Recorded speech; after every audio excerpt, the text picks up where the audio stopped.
Good morning students. आज हम बात करेंगे हमारे पैनोरामा का लास्ट लेसन जिसका नाम है द रैट ट्रैप यानी चूहेदानी। इस कहानी में आपको ये देखने को मिलता है कि रेस्पेक्ट सम्मान अगर किसी इंसान को दिया जाए तो कोई बुरा इंसान भी अच्छा बन जाता है, बुरे काम करना छोड़ देता है। सो रेस्पेक्ट की स्टोरी है the rat trap. Let us start the story. Once upon a time, there was a man who went around selling small rat traps of fire. He made them himself at odd moments from the material he got by begging at the stores or at the big farms. एक समय की बात है, एक आदमी था जो तार से बने हुए रैट ट्रैप्स को, चूहेदानी को बेचता था। ये चूहेदानी भी वो खुद ही बनाता था और ये चूहेदानी बनाने के लिए वो तार या तो कहीं से मांग के भीख में लाता था या फिर कहीं से वो उठा के ले आया करता था। But even so, the business was not specially profitable, so he had to resort to both begging and petty thievery to keep body and soul together. लेकिन चूहेदानी बेच कर भी उसका पेट नहीं भरता था, जिंदगी निकालना गुजारना मुश्किल था। इसीलिए भीख मांगने के अलावा उसे कभी कभी छोटी मोटी चोरियां भी करनी पड़ती थी। Even so, his clothes were in rags, his cheeks were sunken, and hunger gleamed in his eyes. यहां तक कि उसके कपड़े भी फटे पुराने थे, उसकी आंखों में हमेशा भूख दिखाई देती थी और उसके गाल पिचके हुए से थे, यानी वो पतला दुबला सा था। No one can imagine how sad and monotonous life can appear to such a vagabond who plods along the road left to his own meditations. एक ऐसा भिखारी इंसान जो अकेला ही यहां से वहां भटकता रहता है, कितनी मुश्किलों का सामना करना पड़ता होगा ऐसे इंसान को, इसकी हम कल्पना भी नहीं कर सकते। But one day this man had fallen into a line of thought which really seemed to him entertaining. लेकिन एक दिन इस इंसान को एक ऐसा विचार आ गया, एक ऐसा ख्याल इसके दिमाग में आया जिससे इसके जीवन का मनोटनी यानी नीरसता खत्म हो गई। इसे ये विचार बहुत ही एंटरटेनिंग लगा। He had naturally been thinking of his rat traps when suddenly he was struck by the idea that the whole world about him, the whole world with its lands and seas, its cities and villages, was nothing but a big rat trap. और ये विचार ये था कि ये पूरी दुनिया, ये सारे शहर, ये सभी जो आसपास की दिखाई देने वाली चीजें हैं संसार की, वो एक बहुत ही बड़ा रैट ट्रैप है, एक चूहेदानी है।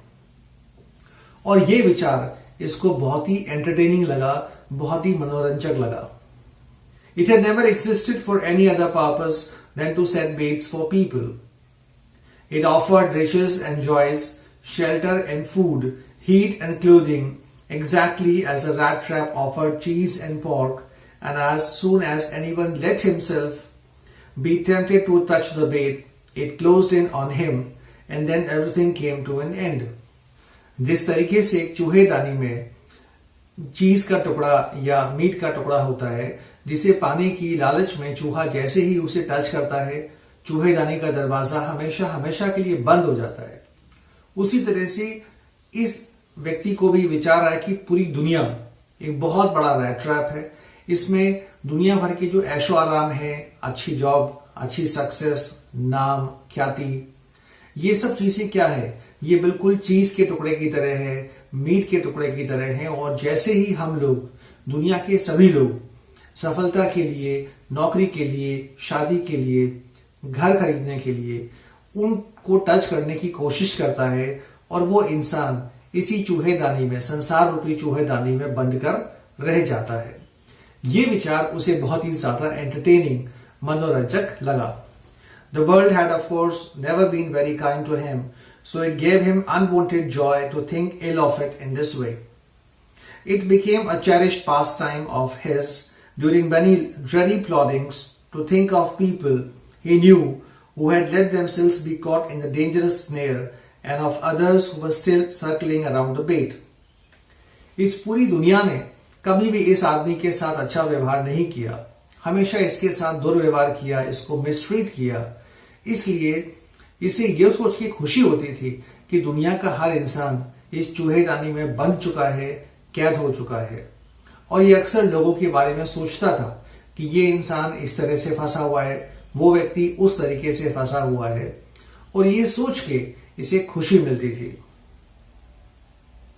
और ये उसका सबसे अच्छा टाइम पास का जरिया बन चुका था। One dark evening, as he was trudging along the road, he caught sight of a little grey cottage by the roadside, and he knocked on the door to ask shelter for the night. Nor was he refused. Instead of sour faces which ordinarily met him, the owner, who was an old man without wife or child, was happy to get someone to talk to in his loneliness. एक दिन शाम को ये भटकते हुए कहीं जा रहा था, तभी अचानक इसकी नजर सड़क के किनारे एक झोपड़ी पे पड़ी, एक कॉटेज कुटिया पे पड़ी। इसने दरवाजा खटखटाया इस उम्मीद के साथ कि मुझे यहां रात रुकने की जगह मांगने पर बेइज्जती का सामना करना पड़ेगा, लेकिन ऐसा नहीं हुआ। जैसे ही इसने दरवाजा खुलने पे रात रुकने की बात कही, उस व्यक्ति ने, उस मकान के मालिक ने इसे तुरंत अंदर वेलकम किया, क्योंकि वो खुद अकेला था, ना उसकी पत्नी थी, ना ही उसका कोई बच्चा था। तो उसने इस व्यक्ति का स्वागत किया। Immediately he put the porridge pot on the fire and gave him supper. Then he carved off such a big slice from his tobacco roll that it was enough both for the stranger's pipe and his own. जैसे ही rat trap seller उसके घर में गया, तुरंत उसने खाने के लिए दलिया, पॉरेज बनाना शुरू किया। उसे दलिया खिलाया, ना सिर्फ दलिया खिलाया बल्कि अपने तंबाकू में से एक बड़ा सा तंबाकू का टुकड़ा भी काटा, और वो टुकड़ा उसने अपने और इस रेड ट्रैप सेलर के पाइप में, सिगार में भरा, यानी उसको तंबाकू से उसका स्वागत भी किया।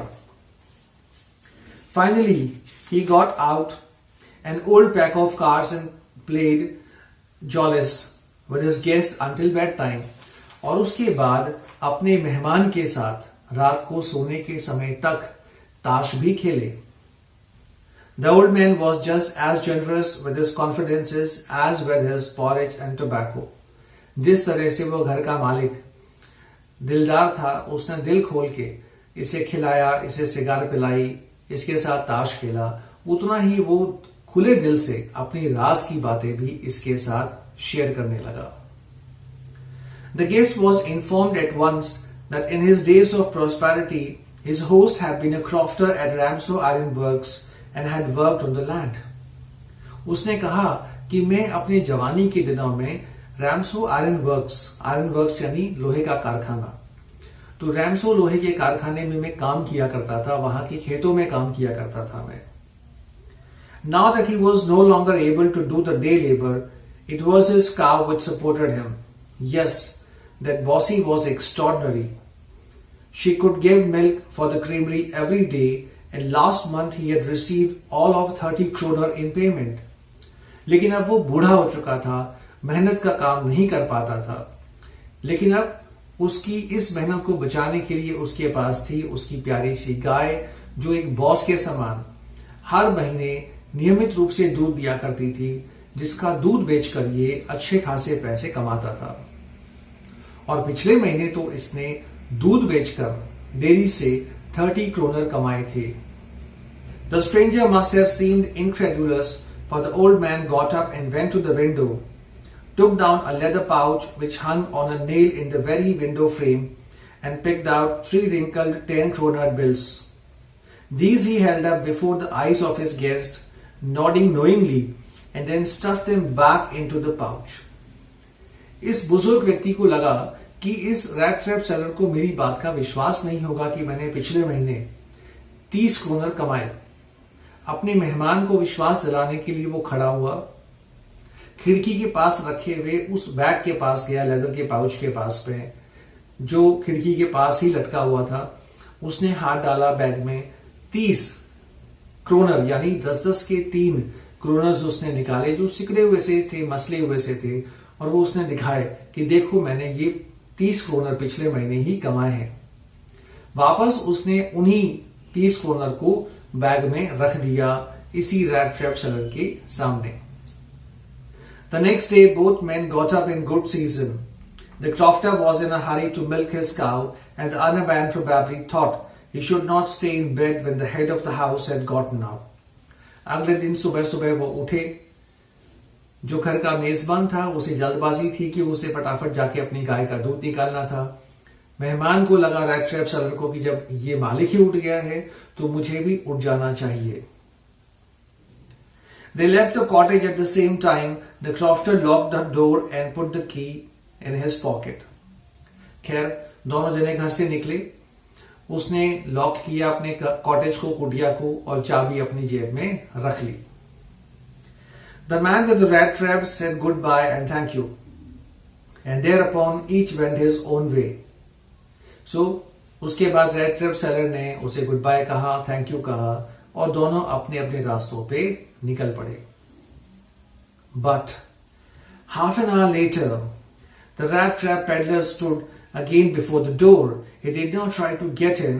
However, he only went up to the window, smashed a pane stuck in his hand, and got hold of the pouch with the 30 kroner.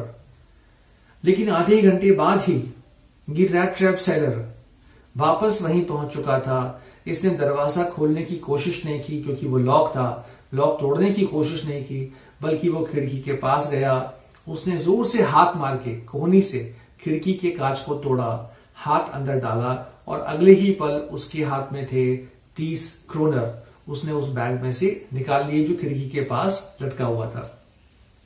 He took the money and thrust it into his own pocket. Then he hung the leather pouch very carefully back in its place and went away. फटाक से उसने 30 kroner अपनी जेब में ठूसे, bag को वापस वहीं उसी जगह पे लटकाया खिड़की में हाथ डाल के, और अपने रास्ते निकल पड़ा। As he walked along with the money in his pocket, he felt quite pleased with his smartness. He realized, of course, that at first he dared not continue on the public highway, but must turn off the road into the woods. चलते चलते वो खुश हो रहा था। उसे इस बात की खुशी थी कि वो बहुत स्मार्ट है, कि उसने किस तरह रात को शरण भी ले ली, खाना भी खाया, ताश भी खेले, टोबैको भी पीने को मिला, और सुबह उसको चोरी करने का अवसर भी मिला। उसके बाद कुछ देर हाईवे पे चलते हुए उसे विचार आया कि क्यों ना मैं हाईवे को छोड़ के जंगलों से गुजरूं ताकि कोई मुझे पकड़ ना सके। During the first hours, this caused him no difficulty. Later in the day, it became worse, for it was a big and confusing forest which he had gotten into. शुरुआत के कुछ घंटे बड़े आसानी से गुजरे जंगल में, लेकिन धीरे धीरे उसे लगा कि वो रास्ता भटक गया है, क्योंकि जंगल बहुत ही ज्यादा कंफ्यूजिंग था, डार्क, बहुत ही घना था। He tried to be sure to walk in a definite direction, but the paths twisted back and forth so strangely, he walked and walked without coming to the end of the wood, and finally he realized that he had only been walking around the same part of the forest. उसने कोशिश की एक ही दिशा में आगे बढ़ने की ताकि वो अंततः किसी तरह जंगल के पार निकल जाए, लेकिन घूम फिर के वो वापस वहीं पहुंच जाया करता था जहां से उसने शुरू किया था। All at once he recalled his thoughts about the world in the rat trap. Now his own turn had come. अचानक उसे अपने ही उस विचार के बारे में ख्याल आया कि पूरी दुनिया एक रैट ट्रैप है और सभी लोग इस चूहेदानी में फंसे हुए हैं। अब इसे लगा कि इसका भी नंबर आ चुका है। इसे लगा कि मैं भी अपने ही जाल में फंस चुका हूं। He had let himself be fooled by a bait and had been caught. The whole forest with its trunks and branches, its thickets and fallen logs, closed in upon him like an impenetrable prison from which he could never escape. उसे लगा कि वो खुद बेवकूफ बन गया है। 30 kroner चुराने के चक्कर में वो इस जाल में फंस चुका है। ये पूरा जंगल उसे एक बहुत बड़ा रैट ट्रैप लगा। उसे लगा कि मैं हमेशा हमेशा के लिए इसमें फंस चुका हूं, और वो भी अपनी ही गलती से, बेवकूफी से। It was late in December. Darkness was already descending over the forest, and increased also his gloom and despair. दिसंबर का महीना था, घना अंधेरा हो चुका था, सर्दी बहुत कड़ाके की पड़ रही थी, और इसे लगा कि अब इस बढ़ती हुई सर्दी और अंधेरे के साथ साथ मेरी निराशा भी बढ़ती जा रही है। Finally he saw no way out and he sank down on the ground tired to death, thinking that his last moment had come. आखिरकार वो सारी हिम्मत हार चुका था, वो थक गया था, परेशान हो गया था और जमीन पे वो गिर पड़ा, हताश ये सोचकर कि अब मेरी मृत्यु निकट है, अब मेरा अंत समय आ चुका है. But just as he laid his head on the ground, he heard a sound, a hard, regular thumping. There was no doubt as to what that was. He raised himself. Those are the hammer strokes from an iron mill, he thought. There must be people nearby. जब सारी हिम्मत हार चुका था, मृत्यु के समीप पहुंच चुका था, तभी इसे दूर कहीं जंगल से थपथपाहट की आवाज सुनाई दी. इसने ध्यान से सुना, इसे लगा कि ये तो कहीं किसी लोहे को पीटने की आवाज आ रही है. अब इसे विश्वास हो गया था कि यकीनन ये कोई लोहे का कारखाना है दूर, और वहां से जहां से आवाज आ रही है निश्चित रूप से वहां लोग भी होंगे. He summoned all his strength, got up and staggered in the direction of the sound. The Ramsau Iron Works, which are now closed down, were not so long ago a large plant with smelter, rolling mill and forge. उसने सारी हिम्मत को इकट्ठा किया और लड़खड़ाते हुए बड़ी मुश्किल से उस दिशा में बढ़ा जहां से आवाज आ रही थी. वो था रैमसो आयरन वर्क्स, यानी रैमसो लोहे का कारखाना. किसी जमाने में ये बहुत विशाल कारखाना हुआ करता था, बहुत लोग यहाँ काम करते थे. यहाँ बड़े बड़े स्मेल्टर्स थे जहां लोहे को पिघलाया जाता था, रोलिंग मिल्स थे, बड़ी सी भट्टी थी. सो स्टूडेंट्स, यहां हम रुकेंगे. Wait for the next video. Remaining part हम इस लेसन का अगले वीडियो में देखेंगे. Till then, take care, keep studying. God bless.